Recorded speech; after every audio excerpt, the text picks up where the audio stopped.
నియంతృత్వ పాలన సాగిస్తున్న వైసీపీ ప్రభుత్వానికి ఇక 3 నెలల సమయం మాత్రమే ఉందని మాజీ మంత్రి పొంగూరు నారాయణ అన్నారు.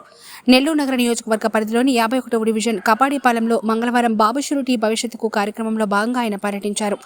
బాబు షూరిటీ భవిష్యత్తుకు గ్యారంటీ కార్యక్రమ లక్ష్యాన్ని తెలియజేస్తూ రానున్న టీడీపీ ప్రభుత్వ పాలనలో చేపట్టనున్న ప్రజారంజక పాలన మినీ మేనిఫెస్టో వివరిస్తూ కరపత్రాలను పంపిణీ చేశారు. ఈ కార్యక్రమంలో నియోజకవర్గ పరిశీలకులు షేక్ కరీముల్లా, 51వ డివిజన్ ఇన్ఛార్జి ప్రశాంత్, యూనిట్ ఇన్ఛార్జీలు ప్రదీప్, వాసు, అధ్యక్షుడు ప్రశాంత్, అరవ కిషోర్, బూత్ కన్వీనర్లు, బిఎల్ఏలు, టీడీపీ ముఖ్య నేతలు, నాయకులు తదితరులు పాల్గొన్నారు. ఈరోజు నెల్లూరులో 51వ డివిజన్లో బూత్ నెంబర్ 31లో భవిష్యత్తు గ్యారంటీ కార్యక్రమంగా ఈరోజు ఇంటింటికి పోవటం జరిగింది. ఇంతవరకు దాదాపు ఒక 20 ఇళ్ళు వరకు కవర్ చేసాం. అయితే ఇంతవరకు కవర్ చేసిన వాటిల్లో ఎక్కువ మంది చిన్న చిన్న పనులు చేసుకునేవాళ్ళు, కొందరు కార్పెంటర్సు, కొందరు వచ్చి యాక్చువల్గా చిన్న ఈ ఇళ్లలో పనులు చేసుకునేవాళ్ళు, పెయింటర్సు, కొందరు ఎలక్ట్రీషియన్స్, చిన్న అంటే ఎంతో కాలం నుంచి దాదాపు ఇక్కడ 30-40 ఏళ్ల నుంచి ఉన్నారు. అయితే వాళ్ళకి ఇక్కడ ఉన్న సమస్యలు కూడా కొన్ని సమస్యలు ఉన్నాయి. అయితే కొంతమంది తెలుగుదేశం ప్రభుత్వంలో ఇల్లు అలాట్ చేయడం జరిగింది. అయితే వాటిని హ్యాండ్ ఓవర్ చేయలే. వాళ్ళకి అలాట్ చేసాము, అలాట్మెంట్ తీసుకున్నారు, కానీ హ్యాండ్ ఓవర్ చేయటం మాత్రం చేయలే. దారుణం.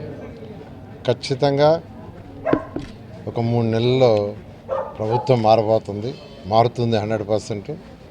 ఖచ్చితంగా నెల్లూరు టౌన్లో ఎవరికైతే హౌసెస్ 43,000 ఇళ్ళు కట్టాము, ఎవరికోసమైతే పేదలు నిరుపేదలు ఉన్నారు వాళ్ళ కోసం అయితే 43,000 హౌసెస్ హై టెక్నాలజీ, షీర్వాల్ టెక్నాలజీతో హై క్వాలిటీతో కట్టాము. ఆ హౌసెస్ అన్నిటిని ఫస్ట్ ప్రయారిటీ మాది అదే ఇవ్వటం జరుగుతుంది. ఎందుకంటే కట్టిన ఇళ్ళు 43,000 ఇళ్ళు నెల్లూరు టౌన్లో అలాట్ చేసింది. 95% వర్క్లు పూర్తయినాయి. ఇప్పుడు మనకు యాక్చువల్గా పెన్నా పక్కన అయితే 5,700 కట్టాం. నారా చంద్రబాబు నాయుడు వచ్చి కూడా ఇనాగ్రేషన్ చేశాడు. 1 కోటి రూపాయలు పెట్టి పార్కు కూడా కట్టించా.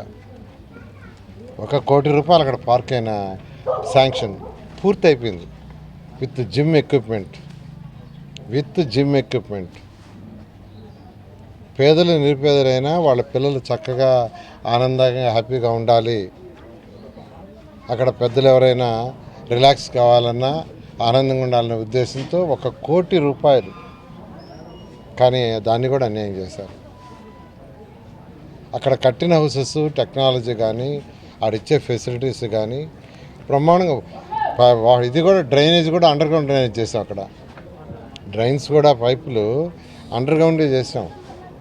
డ్రింకింగ్ వాటర్, ఇంట్లో వచ్చే వాటర్ అంతా ట్రీట్మెంట్ ప్లాంట్, ఇవన్నీ చేశారు. ఖచ్చితంగా ఇస్తాం. అయితే ఇక్కడ కొన్ని చిన్న సమస్యలు కొన్ని చెప్తున్నాం, చాలా చిన్న సమస్యలు అవన్నీ ఇమీడియట్గా తీర్చగలిగింది. ఖచ్చితంగా తెలుగుదేశం ప్రభుత్వం వస్తుంది, ఈ చిన్న సమస్యలను తీస్తాం. ఇక్కడ కమ్యూనిటీ హాల్ కట్టించాం. ఇప్పుడే చెప్తున్నారు, ఇక్కడ కమ్యూనిటీ హాల్లో బాత్రూమ్స్ కూడా సరిగా లేవని. అప్పటికప్పుడు నేను ఈ ఏరియాకి వచ్చినప్పుడు ప్రశాంత్ వాళ్ళు అడిగారు, ఇక్కడ ఖాళీ స్థలం ఉంది, దాంట్లో కమ్యూనిటీ హాల్ కట్టిమని. అప్పటికప్పుడు శాంక్షన్ చేసాం. కానీ దాంట్లో టాయిలెట్స్ కూడా లేవంటే నిజంగా దారుణం. అంతేకాకుండా ఇక్కడ చెత్త ఎలా భయంకరంగా ఉందంటే అంత భయంకరంగా ఉంది. నేను ఇప్పుడు కామెంట్ చేయను, కానీ ఇక్కడికి పోతే కమ్యూనిటీ హాల్ పక్కన చెత్త భయంకరంగా పడింది. అది కరెక్ట్ కాదు. అధికారులకి టీవీ మీడియా ద్వారా చెప్తున్నాను, కమిషనర్ గారికి అటువంటిది క్లీన్ చేయించండి. ప్రత్యేకంగా హోటల్ పరిస్థితుల్లో ఇట్లాంటి కమ్యూనిటీ హాల్స్ ఉన్న దగ్గర రెగ్యులర్గా వేస్ట్ వస్తుంటుంది, దాని మీద ఎక్కువ కాన్సన్ట్రేషన్ చేయాలి. అందుకనే తెలుగుదేశం ప్రభుత్వం ఉన్నప్పుడు నేను అధికారులకు చెప్పి 20,000 బ్లాక్ స్పాట్స్ అని ఐడెంటిఫై చేసాం. 20,000 బ్లాక్ స్పాట్స్ ఆంధ్రప్రదేశ్లో 114 మున్సిపాలిటీస్లో. బ్లాక్ స్పాట్స్ అంటే ఏంటంటే ఎక్కడైతే ఎక్కువగా చెత్త వేస్తుంటారో హోటల్స్ ఉంటాయి, హోటల్స్ దగ్గర పడుతుంటాయి, కమ్యూనిటీ హాల్స్ ఇక్కడ పెడుతుంటాయి, ఇట్లా కొన్ని ప్లేసులు ఉన్నాయి.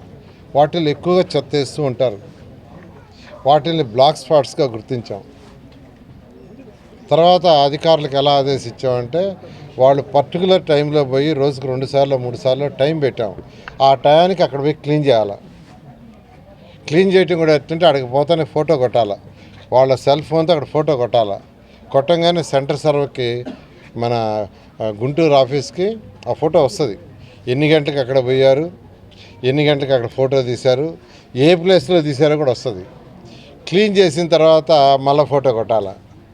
ఆ ఫోటో కూడా ఎన్ని గంటలకి క్లీన్ చేశారు, ఎన్ని గంటలకు ఫోటో కొట్టారు, ఏ ప్లేస్లో జియో కోఆర్డినేటర్స్ అంటారు. ఆ సిస్టమ్ పెట్టి 2000 బ్లాక్ స్పాట్స్ని గ్రీన్ స్పాట్స్గా మార్చాం.